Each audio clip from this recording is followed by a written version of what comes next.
I Shouldn't Have to Say This is a member of the Planetside Podcast Network. To learn more, go to planetsidepodcast.com. Welcome to I Shouldn't Have to Say This, where we discuss topics we believe deserve some critical and nuanced thinking. If you want to get in touch with us, you can email saythiscast@gmail.com or follow us on Twitter @saythiscast, and go to saythiscast.com for previous episodes.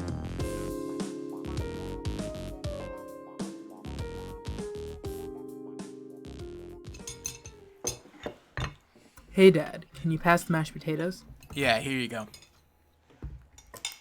So has anybody been following the impeachment hearings? Jimmy, we don't need to discuss things like that at the table. Yep, total bullshit. Okay then. They're accusing the guy of bribery. Can you believe that? Well, yeah, actually I can. There was a quid pro quo. I watched every day of that dog and pony show, and nobody ever said the word bribery.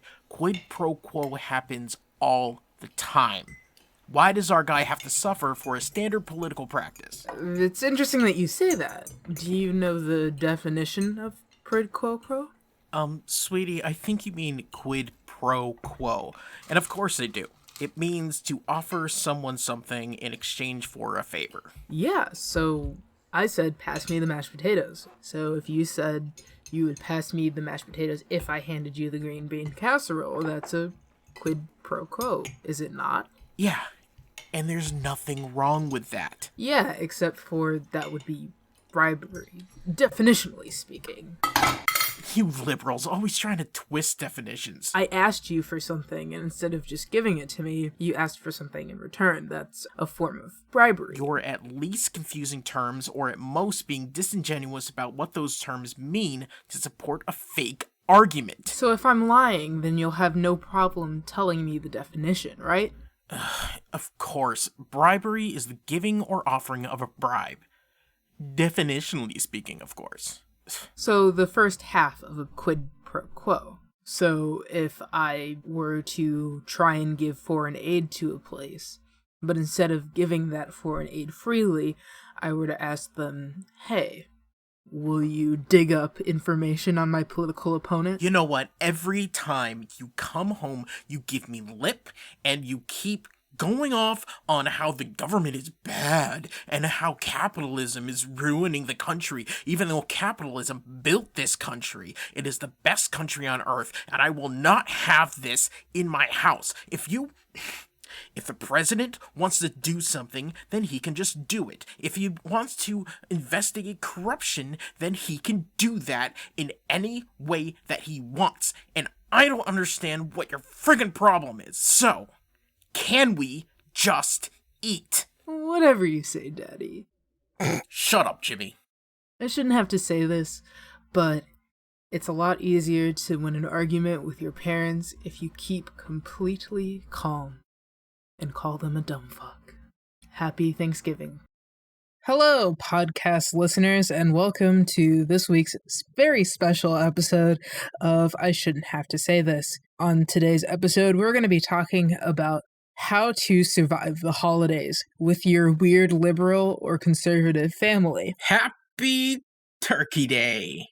It's a bad holiday. It is. It's incredibly bad Yeah, let's just holiday. get that out of the way. We could do a whole episode just on how Thanksgiving is just horrifying. Thanksgiving sucks ass, but it is an excuse to eat food, and if you're an American, it's in our DNA to some extent. So it's one of the few holidays that Americans have that isn't tied to patriotism or religion. Just our horrendous history of genocide. No, just, I mean, we're that's going to black, happen. So So we're just going to eat awesome food. Yeah, so let's just get that out of the way. Yeah. Assuming that you celebrate Thanksgiving, this year can be kind of a stressful time for people who have somewhat radical belief systems because you go back and you see the family, and the family is still peddling some bargain bin ass politics. We're talking about your establishment libs, your weird ass conservatives, they're all radical. We're talking about your anti SJWs, etc. We all have them in the family. It's very cringe. How do you deal with it? And this episode is going to assume that you believe that your family can do better. Right. If your family cannot do better, honestly, if it helps you, don't engage with them on political subjects. The name of the game here is self-care. Yeah. If you can do this, then it's good to do this. But if you just can't, and you just see that they're just stuck in their weird ass ways, then just have some pie. Yeah. You know. If your family is too far gone, we're going to be assuming that you can gain some ground here. I truly don't believe in arguing with people whose opinions cannot be changed. Yeah. It serves no purpose and it stresses you out. So one thing that just a quick thing, there is arguing and there's debating. Arguing is trying to win something. It can be more aggressive. Sometimes that's good. Sometimes you want to debate, which is just an exchange of ideas, and hopefully you're going to convince someone. Yeah, and if you feel like arguing because it's something that you need to do emotionally and they're too far gone, go ahead and do it. But my first tip for you, actually, with whether you're arguing with conservatives or liberals, is don't fucking argue with them. It's really not worth it. It's not. Liberals and conservatives, boomers in general, let's say, really like to see people sweat.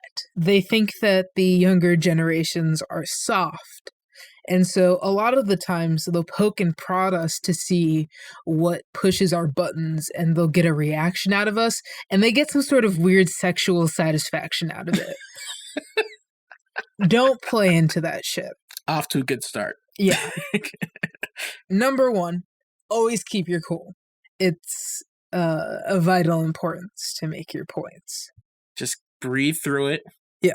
So I thought that I'd split this episode into two parts, because the way that you have to handle liberals and the way you have to handle conservatives are different, to say the least. Definitely.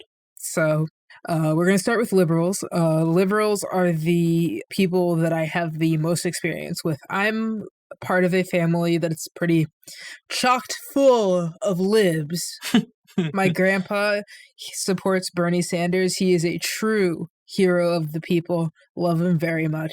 The rest of my family are pretty capitalistic, but they're progressive, mind you, at least for the most part. My immediate family, I truly believe, can change from being liberals to being something I agree with more, which is why I argue with them. So I'm going to be speaking from my experience dealing with people that I know can change and do argue in good faith. Usually that's the liberals. Like liberals try to argue in good faith, like, for the most part, I think. Yeah, for the most part. So I'm going to run down a couple of things that you need to remember. And this is also a good episode in terms of learning how to engage in rhetoric. Rhetoric is of vital importance to people with radicalized political beliefs because we need to bring people into the fold. We need to be able to make arguments that are persuasive and also engage in fights that get us something. So to reiterate my first point, because it really is of vital importance, particularly when you're dealing with liberals, always keep your calm. They have this weird fetish for decorum. So when you're arguing with a liberal, try and keep a aloof demeanor about you. Like you know more than them. Like you have the answer and that they keep on telling you things that don't make any sense. At least for the moment of time you're in, look down on them. I mean it. You're trying to bring them up?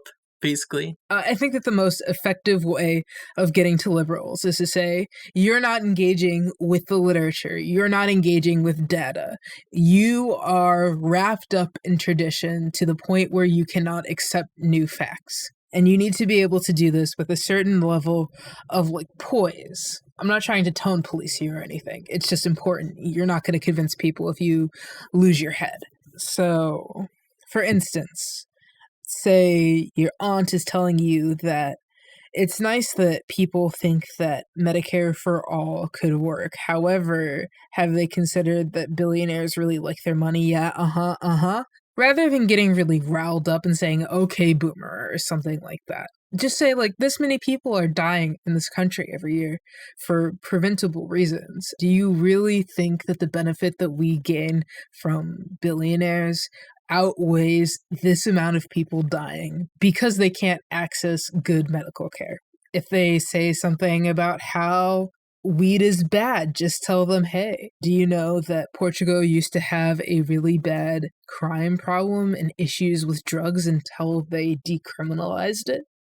12 years later, the crime rates have plummeted. Problematic drug use has plummeted. The outcomes that we have observed through legalizing these things that we have demonized in this country are all in all positive. If you disagree with this, you disagree with science. You disagree with data. You disagree with logic. Do a amended version of Facts Don't Care About Your Feelings. Right. And it's okay to make an emotional appeal if needed. But for the most part, liberals like the marketplace of ideas, quote unquote. They like data, and they are the most receptive to people when they are calm. So when you're engaging with these types of people, just introduce them to concepts. Ask them questions that I'm quickly moving past my first point. There is something that we'll post in the show notes.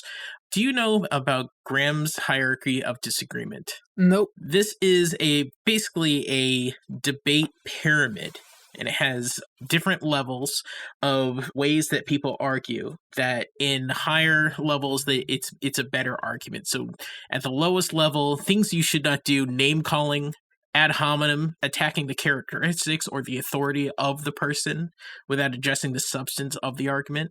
There's the responding to tone, which is, like you said, tone policing. You're not actually trying to debate, you're just saying, like, you sound blah, blah, blah. There's contradiction, which is stating the opposite case with little or no supporting evidence. There's counter-argument, now we're getting to better, contradicts and then backs it up with reasoning and supporting evidence. Refutation finds the mistake and explains why it's mistaken using quotes. And finally, refuting the central point. So explicitly refuting the central point, as it says. As you go higher, like I said, these are better ways, and with liberals especially, this is something that they look for. Yeah. Especially boomers. This is something that they would look for, like you said, acting with decorum, keeping your cool. This is something that I use a lot when I'm trying to debate with people that I might disagree with or that I'm trying to bring over to my side. Making sure that you don't do ad hominem, trying to refute arguments. I have one point of disagreement there. I think that in moments when you're dealing with a close personal friend or like a member of the family, they're invested in your opinion at all. It can be effective to say, you know, this is callous, or to make judgments on their character based upon their belief system. Or to make logical jumps in terms of like seek out and destroying the point of what they're saying, the logical conclusion. When people say, oh, well, I don't think that water is a human right, then it's not totally unfair to say, so you don't think that everybody deserves water, and since water is something that we all require to live and will die within like 48 hours of not having it, you think that a certain population should die. That's pretty callous of you, don't you think? See, I would say that would fall under counter argument. Yeah. You are making a point about their core character traits, though. True. You're saying that they don't live up to their feelings, that they're progressive, or their values in reason and logic. I do think that there's a place for ad hominem. Don't call them an idiot or an asshole. Yeah. Unless you must. If they're using their personal authority to make an argument, then you can attack their authority because they're incorrect. Yeah. Water is a human right. Nestle is a horrible company. Yeah. We hate them a lot. So keeping those just in the back of your head. Yeah. When speaking to someone that, like I said, especially likes decorum and likes arguments and debates that aren't emotional, then it really helps.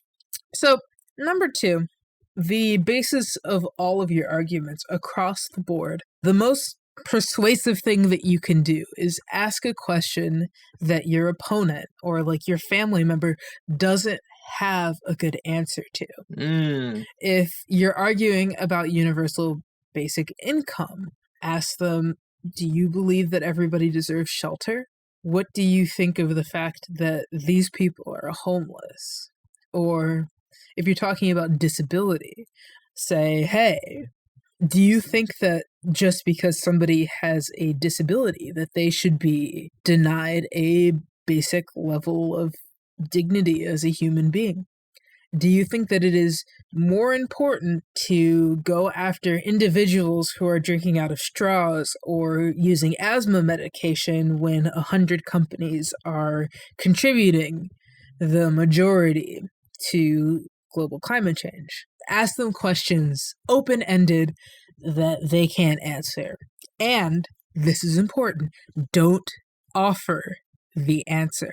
Maybe you can kind of gesture towards it, or maybe you've been talking about your solution to the problem, but don't be so highfalutin as to offer all of the answers to them in that moment. Say, I don't think that you can answer this question through your worldview, and then move on.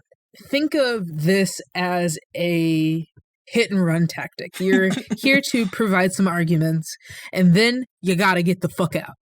That's the third point. Don't let arguments linger. Ask your questions and get the fuck out. Ultimately, the way that people are oriented, the way our egos are, we don't want to be proved wrong. Very few times in an argument where somebody is emotionally or financially invested in their point of view will they agree, hey, I was wrong in the middle of an argument. When you're at a family dinner and you're having an argument and there's an audience and the other members of your family, your expectation in a argument, debate, whatever you want to call it, should not be for the other person to concede ground unless you are very confident that they are able to do so. Just make your points, get the fuck out. Check back in a few months. See how their thinking has changed. That's all you can really hope for when you're talking to liberals, especially. Plant the seed. Yes, plant the seed. Maybe bring it up every once in a while. Water it. Check on it. But you cannot expect for somebody to push down their pride and accept your points as factual in the moment. They won't do it. It's too much to ask. Think about if someone came at you with something, and clearly, I mean, you listen to us, so clearly you have all of the correct information and you are correct, but, you know, at some point you might be wrong, and someone might say you're wrong and this is why, and you will probably dig in a bit because you're human. Yeah.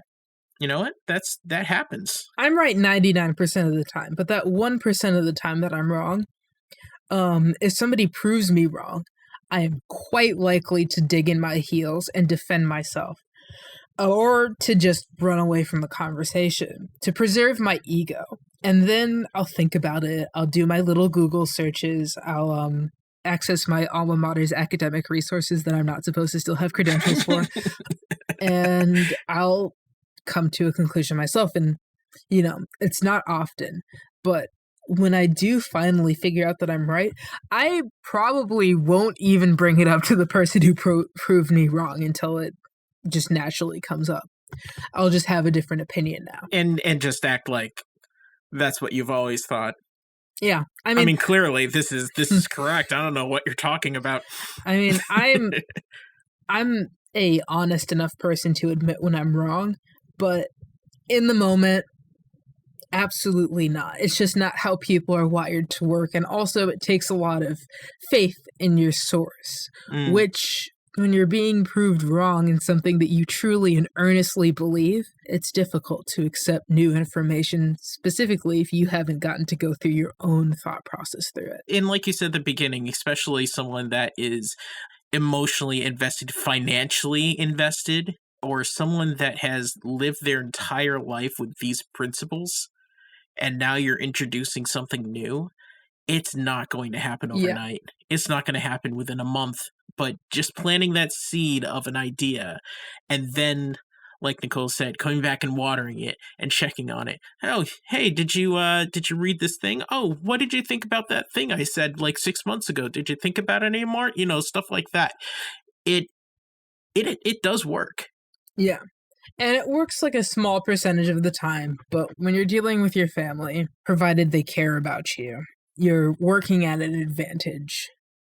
So just do your best, okay? Yeah.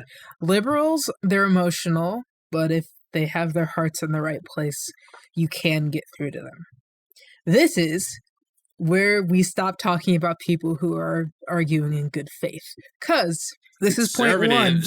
Yeah, this is point one. All conservatives are fucking very, very conspiratorial. If they are still calling themselves a conservative, a Republican, chances are they are, and I'm really sorry to insult your family here, really fucking stupid.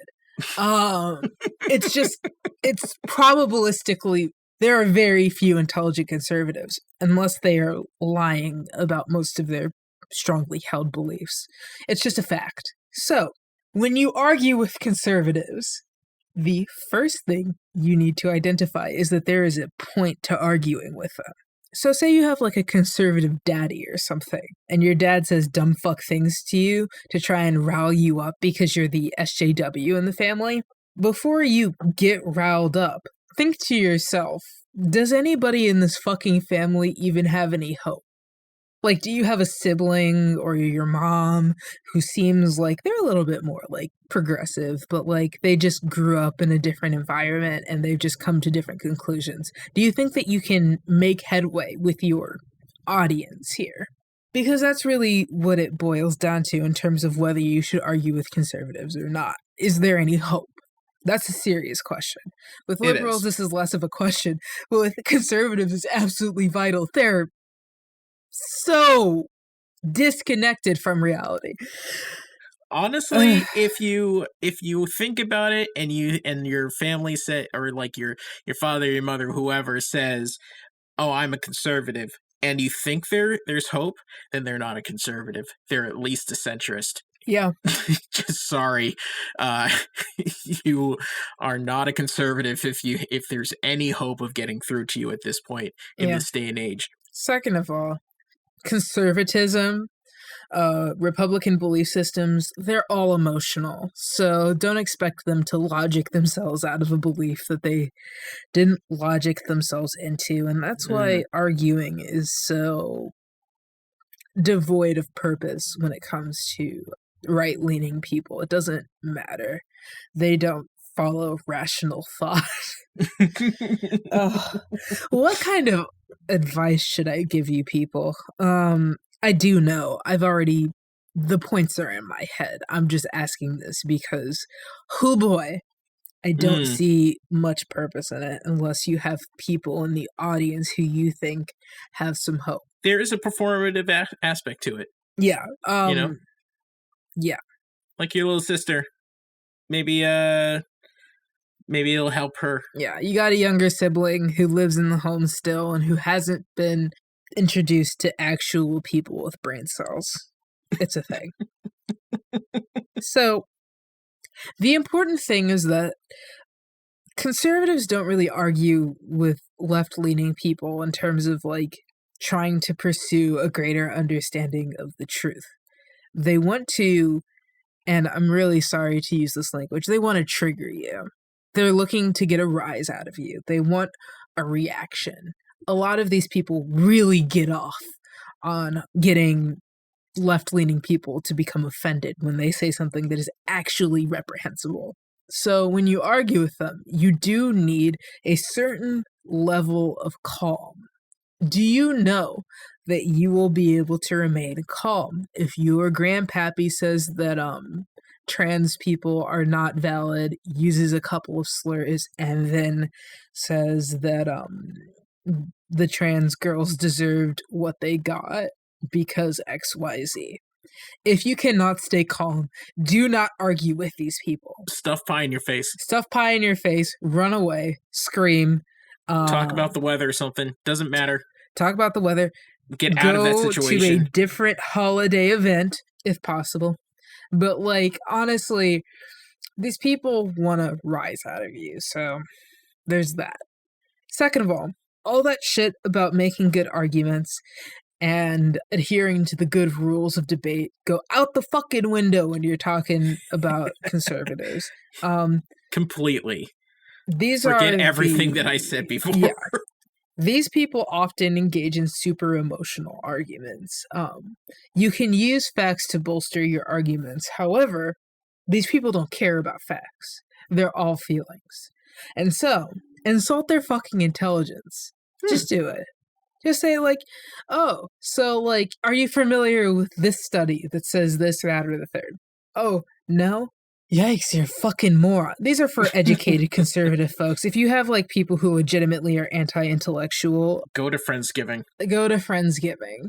I don't know what to do with anti-intellectualism. They're very resistant to rhetoric. The one thing that I will say about these people, if you're arguing with a conservative, all you can do is hope that you say something that resonates with them even a little bit, and that you've managed to plant a seed that will later emerge through any combination of life events.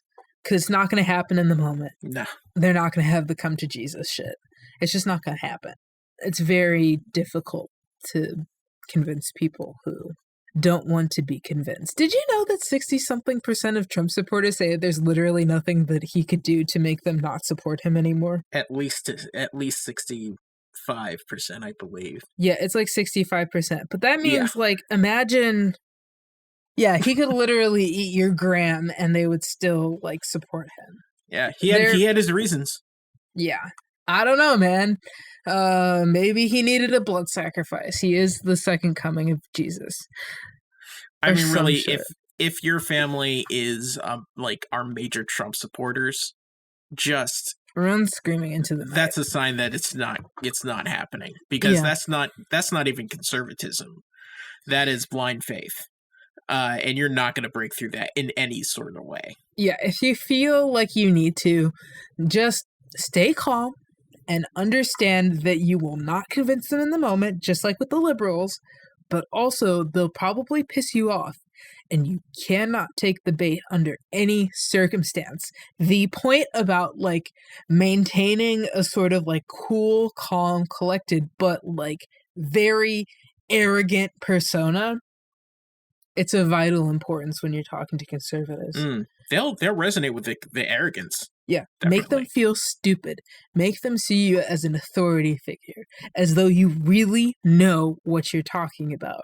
And all you can hope for is that somebody in your family, not the person you're arguing with, will latch on to something that you've said, or that the person that you're talking to will have a series of life events that show them out of the darkness and into the light of better politics. Truly, it's bleak. There aren't many tips I have for you. I have no real meaningful experience arguing with bad conservatives. I had one conservative friend she now identifies as a centrist, which is unfortunate, but through like a period of years, I was her roommate. She hung out with trans people. She got to know the gays, the blacks, the Jews, and eventually she did calm the fuck down. But that was through her going to a lib cuck college and then opening her heart and mind to what people were telling her. And that was really a personal decision. With the family that she has, she could have made the decision to never become a different person, but she did. It's completely coincidental that this happened. Had she gotten into somewhere else, had she gone on a slightly different path, she would be a conservative and she would have voted for Trump. It's just a matter of when you're talking to people, their level of openness, etc. It really is a crapshoot. There is, I'll never forget the story of this, I think it was a Midwest congressman, and he had a lot of anti-gay, like homophobic stuff going on in his legislation and in his rhetoric, and then like a family member or his son came out, and then a little while later he was down with the gays. It's sometimes with a conservative, they need just a personal connection with what is, good in the world. Because if they don't have that personal, emotional, like we said, conservatism is highly emotional. If they don't have that emotional resonance, then it's very hard to change their mind. Yeah, but there are a lot of conservatives that have liberal or left-leaning family members that shun them or treat them like shit, or want to try and bring them back into the fold, and the best that you can do is stay the fuck out and engage with them on your own terms, and don't expect too much of them. I can't perform miracles, and neither can you. Yeah. That's the episode. Well, there is a secret point number 3 that I've been holding back on you. Holy shit. I know. Guess what? What? If you want, and it's fun, go for it. Oh, yeah. Like, if it gets your goat to, like, argue with people, like, every once in a while I like to get the adrenaline flowing and I'll argue That's right. about capitalism with my dad. I know damn well that he's never not going to be a capitalist. The dude, I cannot dox him. But he is a hardline fucking capitalist with a lot of very capitalistic credentials, and there's just no way I'm ever going to get him not to be a capitalist. But when I feel like arguing with him, I do. He's a progressive guy, but at the same time, a fucking capitalist, and ew. Sometimes I'm bored, and I go on Twitter and I argue with someone just because I'm bored. It happens. And sometimes it's fun. If it's an enjoyable experience to argue with a brick wall for you, it's a holiday. Take a break. Yeah. But also, if you are in a situation where your audience does have hope, maybe don't indulge yourself, because you do want to preserve your image as somebody who knows what the fuck they're talking about, because you do want to influence the people around you. So just That's right. Keep that in mind. And if you can get them to start freaking out, just go for broke. It's really funny. Oh, yeah. Actually, here are the real tips. So, number 1, if you want to get your weird conservative family members who definitely aren't weird about the Jews to be weird about the Jews, just mention George Soros. If you want them, just here's how you trigger your conservative family members. Is that what we're doing right now? I mean, yeah, but Excellent. it's also important because if you're like talking to an audience and everybody thinks that this is a reasonable person with a reasonable position, the way to get them out of that is to really unmask them, get them to show their power level. You mentioned George Soros, talk about Pizzagate. I don't know. Ilhan Omar. Immigration, like the invasion. Yeah. Essentially, if somebody's trying to like sell their ideas as being logical, just push their buttons. Talk about George Soros, talk about the Muslims, talk about Mexicans, just make them look irrational and stupid and hope that somebody in the audience notices. The audience being your family. This is a holiday episode. I mean, we're pretty relaxed. We're going, this is definitely, you know what? We hope you're driving to your parents' house or your relative's house or whoever, you know, maybe you're stuck in traffic or something where you're listening to us. Just take a breath. It'll be fine. Yeah. Prepare yourself. Yeah, if you're listening to us, you're already a smart person. Yeah. So you know what to do. Yeah. If you don't feel like going, turn that car around and go home. But if you don't want to be a pussy, go to Thrive, Grow the Left. Other things. That's the episode. I shouldn't have to say this, but yikes, the holidays. Agreed. Yikes.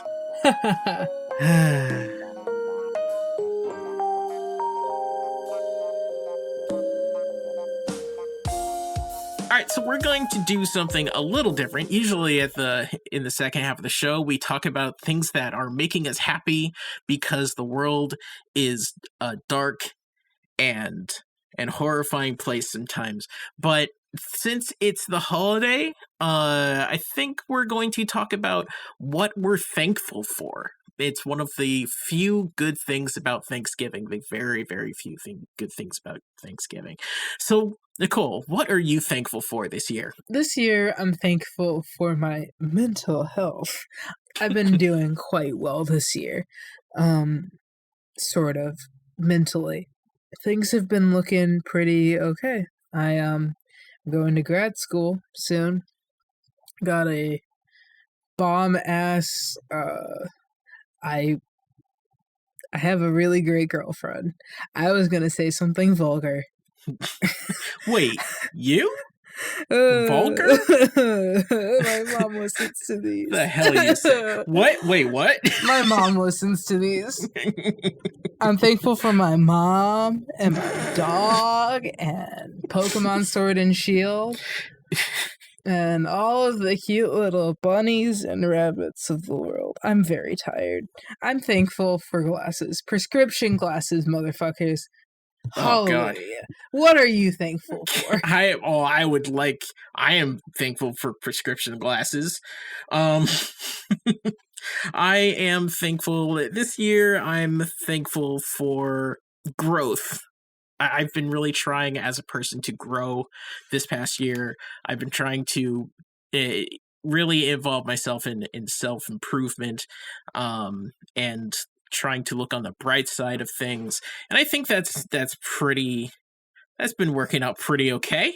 Started a new podcast, working on more podcasts and stuff, and I've been able to do interviews and stuff, and things on that front on my shows and everything have really brought me a lot of good feelings and helped me relax through some tough times.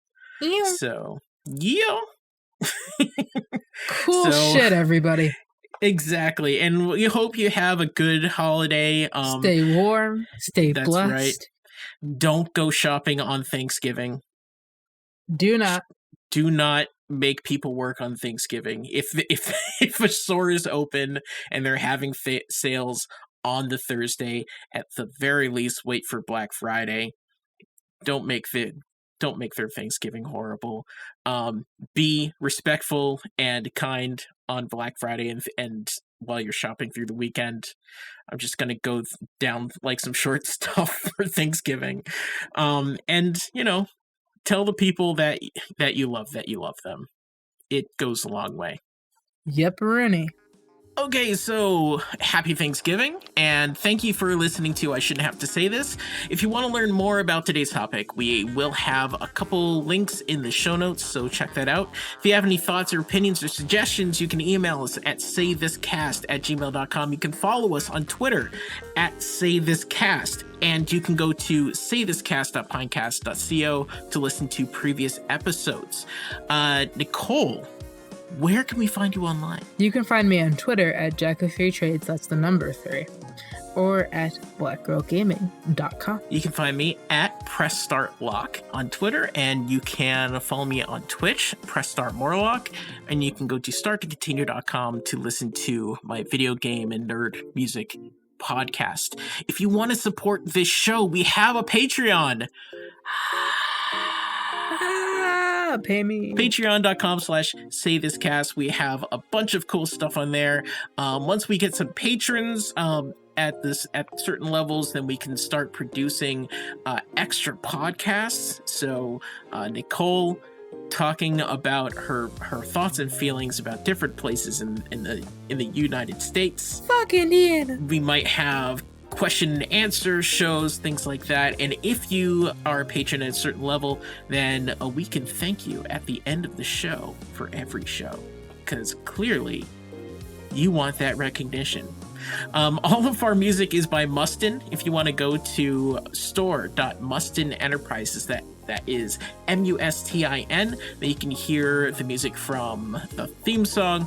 I Shouldn't Have to Say This is a collaboration between blackgirlgaming.com and Planetside Podcasts, planetsidepodcasts.com.